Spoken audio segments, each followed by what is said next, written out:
Shalom, pessoal. Hoje estamos começando o terceiro livro, o livro de Vaikra, e chamou, ou conhecido no Ocidente como Levítico. Nossa paraxá, que se chama Vaikra, vai do capítulo 1, versículo 1 do livro de Levítico até o capítulo 5, versículo 25, e esse é um estudo do rabino Ruben Tredbrooks. Então, a nossa paraxá inicia a descrição dos sacrifícios.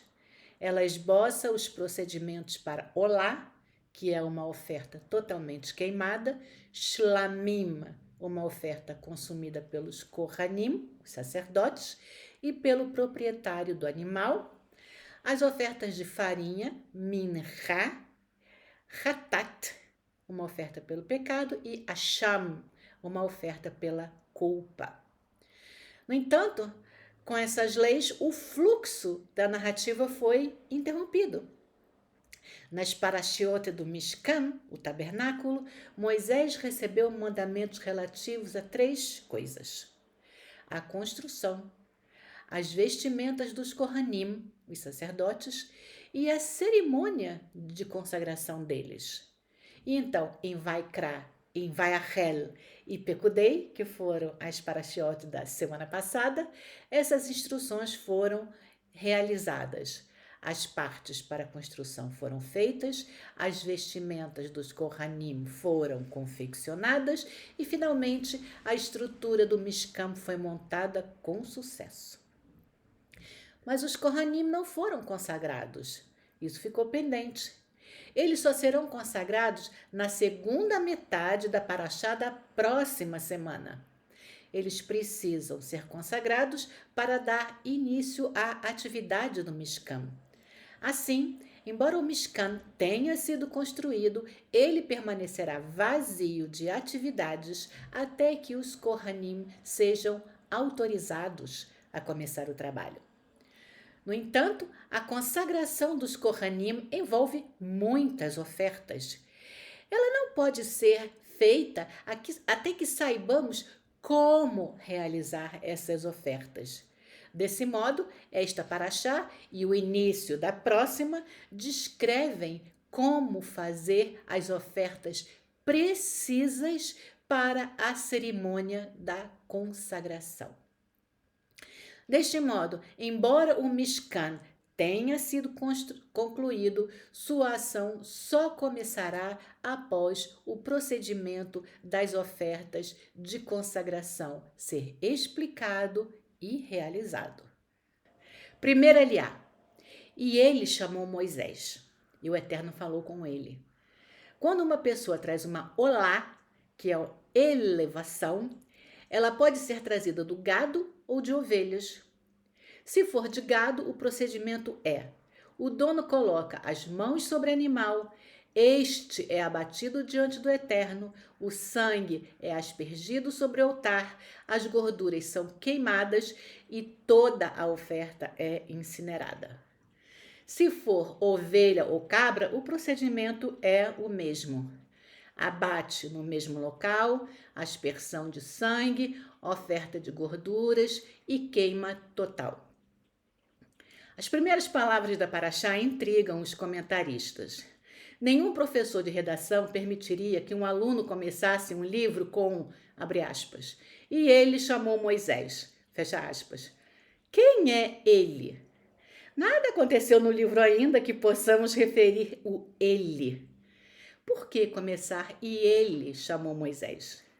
Claramente, a Torá está se referindo deliberadamente à história anterior e dando continuidade a ela. No final de Shemot, Êxodo, o Mishkan é concluído. A nuvem espessa desceu, indicando a presença do Eterno. Moisés não podia entrar na área do Mishkan devido à nuvem. É assim que o livro de Shemot termina. O versículo seguinte é o nosso. Ele, o Eterno, agora acena para que Moisés entre, para ensinar as leis das ofertas. Essa interação molda o livro de Vaikra, Levítico. Em Shemot, Êxodo, o Eterno desceu até nós. Ele ordenou o Mishkan como um lugar de encontro dele conosco. Ele desceu e preencheu o lugar. Ele se aproximou de nós. E agora? É a nossa vez. Agora nós nos aproximamos dele. As ofertas são a maneira de se aproximar do Eterno. Este livro, então, é uma continuação perfeita do anterior. Ele se aproximou de nós, aqui ele nos chama para nos aproximarmos dele. Segunda aliá. Se a olá, que é a oferta de elevação, for de aves, o procedimento é semelhante. Sangue aspergido, órgãos queimados e queima total. Se uma pessoa trouxer uma oferta de farinha, o procedimento é: a farinha é misturada com óleo e incenso, o Kohen pega uma porção com os dedos e queima no altar.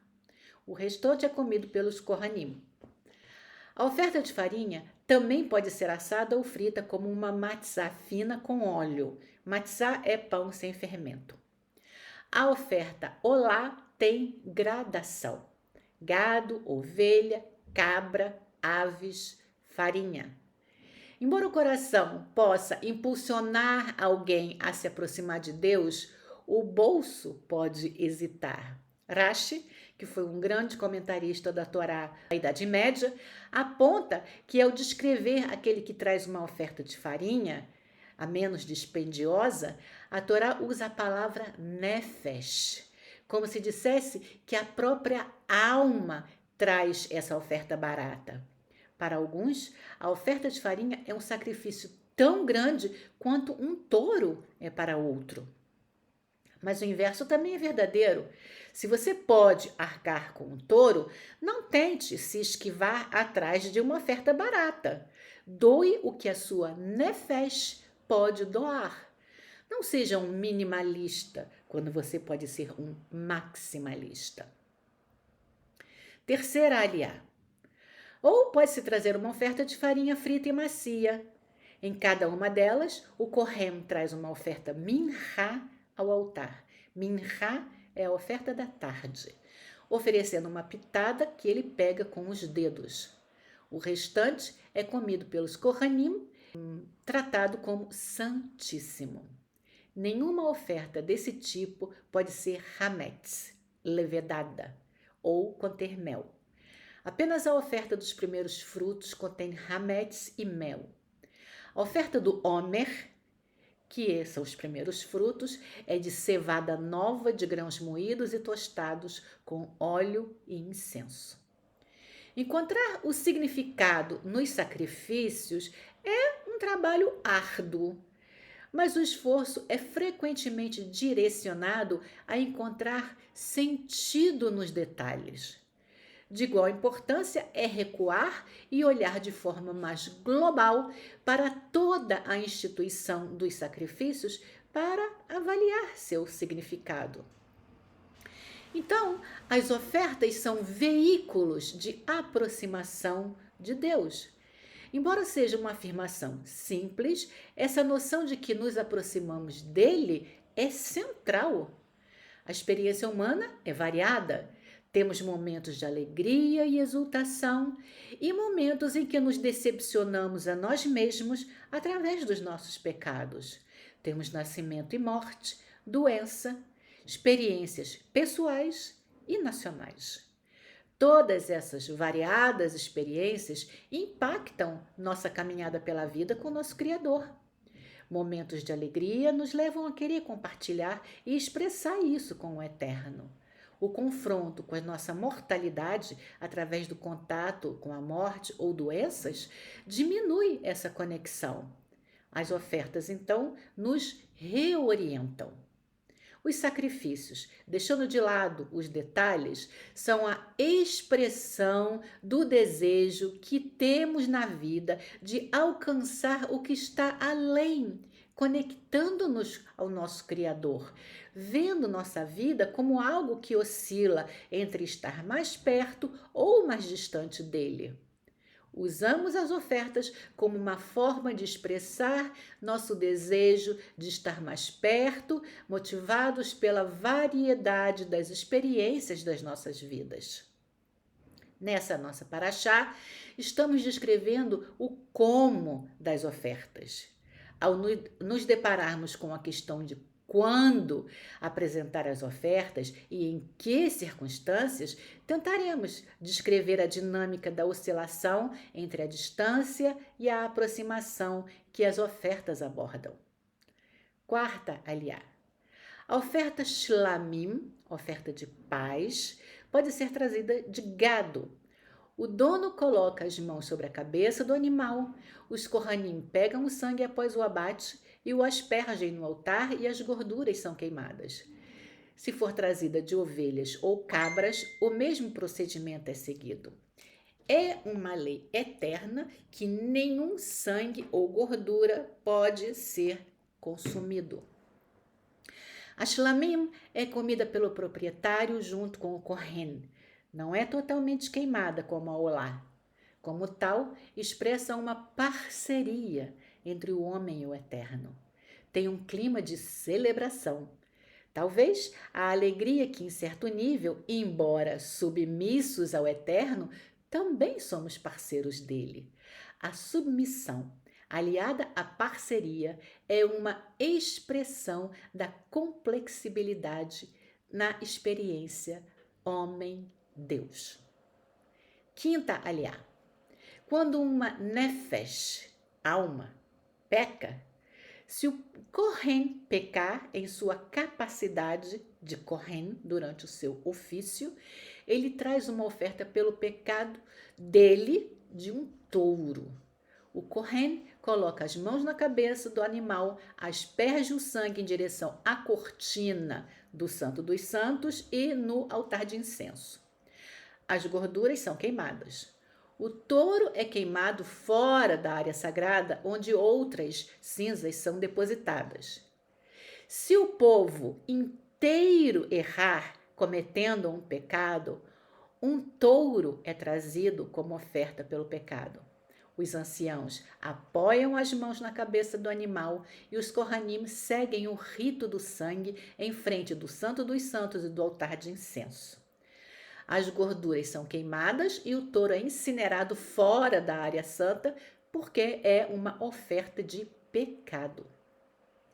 Então, quando o líder, que é o governante, comete um pecado inadvertidamente, ele traz um bode. Ele coloca as mãos na cabeça do animal, os Kohanim aspergem sangue nos cantos do altar e as gorduras são queimadas. Esta aliá descreve 3 ofertas pelo pecado trazidas pelos líderes. O Kohen, Sanedrim, quando emite um julgamento errôneo que o povo segue, que é aquele quando o povo inteiro peca, e o rei. Os verdadeiros líderes devem reconhecer que, embora ocupem cargos elevados, permanecem subservientes ao Eterno. Nesse sentido, a infalibilidade do Papa não é uma noção judaica. Aqui, assumimos que o Kohen, o líder religioso, o Sanedrim, o judiciário e o rei executivo, todos pecam e reconhecerão seus pecados.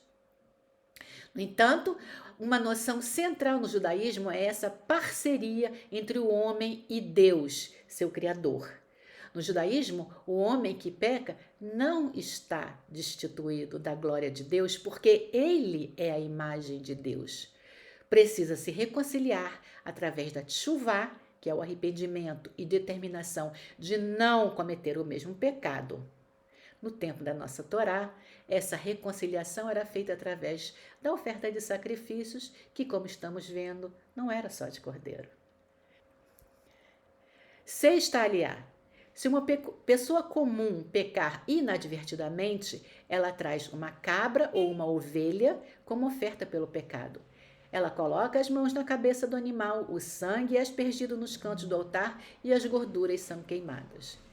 Se alguém retém testemunho e para isso faz um juramento desnecessário, ou inadvertidamente viola leis que o tornam impuro, ou faz qualquer juramento desnecessário, ele precisa fazer uma confissão e trazer uma oferta. A oferta pode ser de ovelhas ou de carneiros. Se o proprietário não puder pagar por esses animais, ele pode trazer 2 aves, uma como oferta de elevação, a olá, e outra como oferta pelo pecado, hatat. É crucial notar que a oferta pelo pecado não é o primeiro sacrifício descrito, é o quarto, seguindo a olá, a shlamim e minhá, ou seja, elevação, paz e sacrifício da tarde. Sacrifícios não são trazidos apenas para expiar pecados.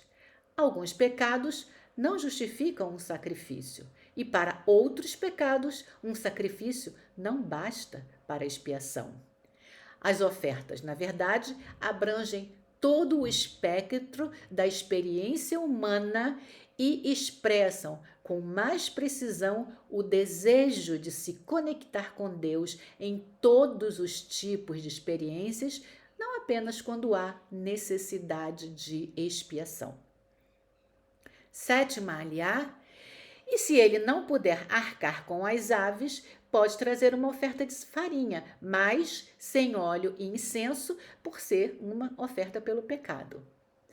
Se uma pessoa usa propriedade santificada, deve trazer um carneiro como acham, culpa, e compensar o fundo sagrado com uma penalidade adicional de 1/5. Se uma pessoa está em dúvida sobre um pecado, ela traz um carneiro para expiar como um acham, culpa. Se nega uma obrigação financeira e jura falsamente, deve restituir com o adicional de 1/5 e trazer um carneiro. Talvez a ênfase nos detalhes das ofertas seja um presente. Como expressar plenamente em palavras o que sentimos quando erramos e, portanto, insultamos ao Eterno? Isso é complicado. O que sentimos? O que dizemos? É muito mais fácil fazer um ritual, ter o conforto de uma estrutura definida para nos ajudar a expressar o que de outra forma seria difícil de realizar. A mesma coisa nos nossos momentos de alegria. Dizer obrigado, todá, merci, thank you, pode não ser suficiente para o nosso coração. Então, temos a oferta de olá, que sobe ao Eterno. Essa é a conclusão. Shavua Tov.